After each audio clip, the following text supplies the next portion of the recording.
ناظرین، drama serial بھرم اپنے بہت سے مراحل سے گزر کے بالآخر اپنے اختتام کی طرف پہنچ چکا ہے، جس میں ہمیں یہ سبق ملتا ہے کہ برے کام کا انجام ہمیشہ ہی برا ہوتا ہے۔ رمشا اور ارجمن جو دولت کی ہوس میں اس قدر اندھی ہو چکی تھیں کہ لوگوں کی زندگیاں برباد کرتے ہوئے ذرا بھی نہیں سوچتی تھیں، اب دونوں ہی مکافات عمل کی چکی میں پسنے والی ہیں۔ تیمور پاشا اپنی محبت مہرالنساء کی ڈائری پڑھنے کے بعد اس بات پہ حیرت زدہ ہو جاتا ہے کہ آخر میرے اور مہرالنساء کے درمیان یہ دوریوں اور غلط فہمیوں کی دیوار کب اور کس نے کھڑی کی۔ بہت جلد اسے اس کے سوال کا جواب مل جائے گا۔ تیمور پاشا کے گھر کی ملازمہ سیمی جب تیمور پاشا کے سامنے ارجمند کا دیا گیا چیک لا کے رکھتی ہے تو تیمور پاشا خاصا حیران ہوتا ہے کہ آخر ارجمن نے تمہیں اتنی زیادہ قیمت کا چیک کیوں دیا؟ تو سیمی بتا دیتی ہے کہ سر، دراصل ارجمن میم نے میرے ذمہ کام لگایا تھا۔ اس دن ایک خاتون آپ سے ملنے آئی تھی، جبکہ ارجمن میم اسے یہ کہہ کے وہاں سے لے گئی تھی کہ یہ میری جاننے والی ہے، میں نے اسے کچھ پیسے دینے ہیں۔ سر، دراصل وہ عورت ایک نرس ہے جس کے ذمہ 25 سال پہلے ارجمن میم نے یہ کام لگایا تھا کہ مہرالنساء کے بچے کو پیدا ہوتے ساتھ ہی جان سے مار ڈالنا ہے، یعنی کہ سجل میم کو۔ لیکن اس نرس نے یہ کام نہیں کیا اور سجل میم آج بھی زندہ ہیں، آپ کے سامنے ہیں، اور وہ نرس اس دن آپ کو ارجمن میم کا یہی راز بتانے آئی تھی۔ ارجمن میم نے مجھے یہ چیک کاٹ کے دیا کہ میں اپنے ہسبینڈ کے ساتھ اس نرس کو اتنا ماروں اور دھمکی دوں کہ آج کے بعد اگر ارجمن میم کے گھر کا رخ کرنے کی یا تیمور پاشا سے کانٹیکٹ کرنے کی کوشش کی تو پھر ہم اسے جان سے مار ڈالیں گے۔ سر، دراصل میں نے ارجمن میم کی باتیں سن لی تھیں جب اپنی دوست افشین سے یہ سب ڈسکس کر رہی تھیں، اور میم کے اس گناہ میں ان کی دوست افشین بھی شامل ہے۔ میرے ضمیر نے ملامت کی کہ میں نے آپ کا نمک کھایا ہے، تبھی میں نے چپ کر کے ارجمن میم سے یہ چیک تو رکھ لیا، کیونکہ اگر میں اسی وقت انہیں واپس کر دیتی تو شاید وہ مجھے بھی مروانے کی کوشش کرتی۔ لیکن میں نے سوچ لیا تھا کہ میں یہ راز کسی طرح سے آپ تک پہنچا کے رہوں گی۔ ساری بات سن لینے کے بعد تیمور پاشا تو حیران پریشان ہو جاتا ہے اور غصے سے اس کا بس نہیں چلتا کہ ابھی سب کچھ تہس نہس کر دے۔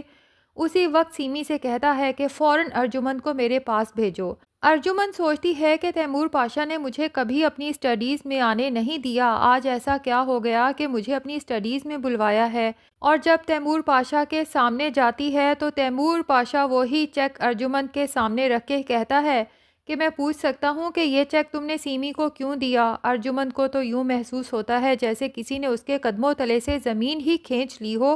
اور سیمی پہ شدید غصہ آتا ہے کہ اس گھٹیا لڑکی نے اگر میرا کام نہیں کرنا تھا تو کم سے کم تیمور پاشا کو میرا چیک تو نہ دیتی۔ اور پھر تیمور پاشا ارجمن کو بتا دیتا ہے کہ تمہارا چہرہ بے نقاب ہو چکا ہے ارجمن بیگم، تم نے جس طرح سے میری زندگی برباد کی، میری محبت مہرالنساء سسک سسک کے اس دنیا سے چلی گئی تمہاری وجہ سے، اور تو اور تم نے میری اور میری مہرو کی نشانی کو بھی مارنے کی کوشش کی، اور میں آستین کے سانپ کو آج تک پالتا رہا۔ میں تو حیرت زدہ ہوں کہ دولت کی خاطر تم اتنا گر سکتی ہو۔ ارجمن ایک دفعہ تو لڑکھڑا جاتی ہے کہ تیمور پاشا کو آخر وہ سب پتہ چل گیا جو ارجمن اتنے سالوں سے چھپاتی آئی تھی، اور جو اندر ہی اندر ارجمن کو تنگ بھی کرتا تھا، تبھی تو وہ کونسلنگ سیشنز لے رہی تھی۔ بہرحال تیمور پاشا سے مگرمچھ کے آنسو نکال کے کہتی ہے کہ پاشا، یہ سب کچھ میں نے صرف تمہاری محبت میں کیا، میں تمہیں کسی کے ساتھ شیئر نہیں کر سکتی تھی۔ تو تیمور پاشا غصے میں آ کے بھڑکتے ہوئے کہتا ہے کہ اپنی بکواس بند رکھو، یہ سب تم نے محبت میں نہیں بلکہ دولت کی ہوس میں کیا۔ تم نے میری اور مہرالنساء کی بیٹی کو مارنے کی کوشش اس لیے کی کہ میری دولت کا بٹوارا نہ ہو اور میری جتنی جائیداد ہے وہ تمہیں اور تمہاری بیٹی کو ملے، اور تو اور تم نے میرے باپ کے ساتھ مل کے میری طرف سے نقلی طلاق نامہ بنوا کے مہرالنساء کو بھیجا،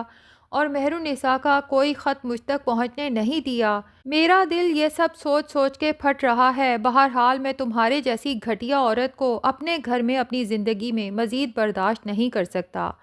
میں تمہیں طلاق دیتا ہوں۔ اور پھر تیمور پاشا 3 بار ارجمن کو طلاق کہتا ہے اور اسے فوراً اپنا سامان باندھ کے گھر سے دفع ہو جانے کا کہتا ہے۔ ارجمن کو تو اپنی آنکھوں پہ کانوں پہ یقین ہی نہیں آتا کہ تیمور پاشا اسے اپنی زندگی سے بے دخل کر چکا ہے۔ منتیں کرتی ہے، ترلے کرتی ہے، لیکن تیمور پاشا کہتا ہے کہ اس سے پہلے میں نوکروں سے کہہ کے تمہیں دھکے مار کے گھر سے نکلواؤں، بہتر یہی ہے کہ اپنے قدموں پہ چل کے یہاں سے دفع ہو جاؤ۔ اتفاق سے کمرے سے باہر کھڑا سالار تیمور پاشا کی سب باتیں سن لیتا ہے۔ طلاق دینے پہ اسے تھوڑا سا افسوس تو ہوتا ہے، لیکن وہ سمجھ جاتا ہے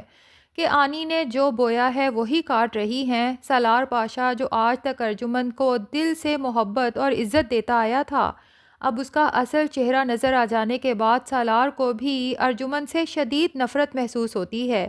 اور یہ سوچ سوچ کے تو اسے ہول اٹھتے ہیں کہ اگر 25 سال پہلے ارجمند آنی سجل کو مار دیتی تو میری محبت مجھے کبھی نہ ملتی، اور سجل کے بغیر جینے کا تو سالار پاشا اب سوچ بھی نہیں سکتا۔ تبھی وہ سجل کو جا کے بتاتا ہے کہ انکل نے آنی کو طلاق دے دی ہے، تو سجل کو بھی تھوڑی دیر کے لیے افسوس ہوتا ہے، حیرت ہوتی ہے کہ بابا کو اتنی جلدی میں اتنا بڑا فیصلہ نہیں کرنا چاہیے تھا۔ جبکہ اسی وقت تابش اور علیزے گھر میں داخل ہوتے ہیں، اور علیزے کے کان میں بھی یہ بات پڑتی ہے تو وہ بھی چیخ پڑتی ہے کہ سالار تم ہوش میں تو ہو،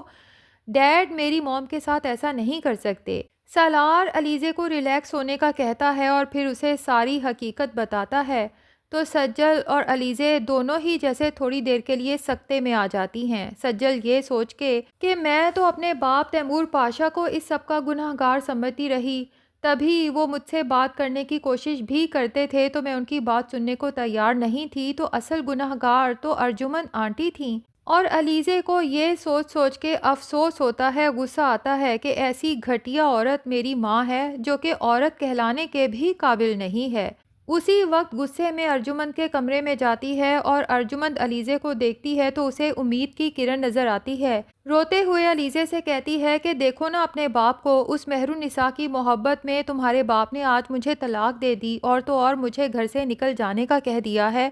تم ہی بتاؤ علیزے کہ میں کہاں جاؤں گی، اس گھر کے سوا تو میرا کوئی ٹھکانہ بھی نہیں۔ اور پھر روتے ہوئے علیزے کے گلے لگنے کی کوشش کرتی ہے تو علیزے 2 قدم پیچھے ہو جاتی ہے اور نفرت سے ارجمند کو دیکھتے ہوئے کہتی ہے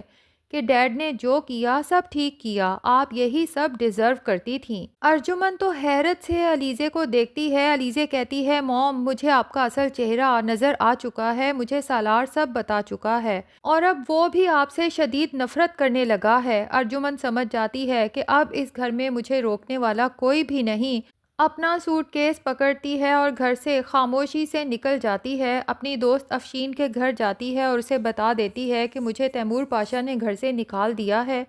تو افشین ارجمند کو دیکھ کے افسوس بھی کرتی ہے، اور ساتھ ہی اسے یہ ٹینشن بھی ہو جاتی ہے کہ اب تو ارجمند بالکل ہی کنگال ہو چکی ہے، کہیں میرے سر پہ ہی عذاب بن کے نازل نہ ہو جائے۔ تبھی ارجمند سے کہتی ہے کہ دیکھو میں کچھ دن کے لیے تو تمہیں اپنے گھر میں پناہ دے سکتی ہوں دوستی کی وجہ سے، لیکن تمہیں جلد سے جلد اپنے لیے کوئی بندوبست کرنا ہوگا، کیونکہ میرے ہسبینڈ کو جب پتہ چلا کہ تم نے اپنی فیملی کے ساتھ یہ سب کچھ کیا ہے تو یقیناً وہ تمہیں اپنے گھر میں برداشت نہیں کرے گا۔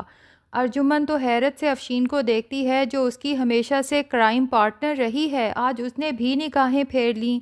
دوسری طرف رمشا کو جب اس کی ماں رابعہ بتاتی ہے کہ ارجمند کو تیمور پاشا نے طلاق دے دی، تو رمشا جو پہلے خود اس گھر سے نکل جانے کے بعد افسردہ بیٹھی تھی، یہ خبر سنتے ہی کھل کھلا کے ہنستی ہے اور رابعہ سے کہتی ہے کہ واہ قدرت کے کھیل دیکھیں، ارجمند اس گھر سے مجھے نکالنا چاہتی تھی اور اب خود بھی اس گھر سے نکل چکی ہے، اسے کہتے ہیں مکافات عمل۔ تو رابعہ کو رمشا پہ افسوس ہوتا ہے کہ کیا اسے ابھی بھی اپنے گناہوں کا احساس نہیں ہے، تبھی اسے کہہ دیتی ہے کہ رمشا مکافات عمل کی بات تم کرتی اچھی نہیں لگتی، جو کچھ تم نے سجل کے ساتھ کیا ہے، اگر مکافات عمل نے تم پر کام دکھایا تو شاید تم کہیں کی بھی نہ رہو، اور اپنی بیٹی سے کہتی ہے کہ اب بھی وقت ہے، اپنے گناہوں پہ شرمندہ ہو کے سب سے اور اس کے بعد اپنے رب سے معافی مانگ لو تو ہو سکتا ہے کہ تمہاری بچت ہو جائے، ورنہ مجھے تو یہ سوچ سوچ کے خوف آتا ہے کہ سجل اور تیمور پاشا کی بد دعا اگر تمہیں لگ گئی تو پتہ نہیں تمہارا کیا بنے گا۔ تو ناظرین کیا لگتا ہے، کیا ڈرامے کے اینڈ پہ رمشا سدھر جائے گی یا نہیں؟ کمنٹ سیکشن میں اپنی رائے کا اظہار ضرور کریں۔ ویڈیو پسند آئی ہے تو لائک اور چینل کو سبسکرائب بھی ضرور کر لیں۔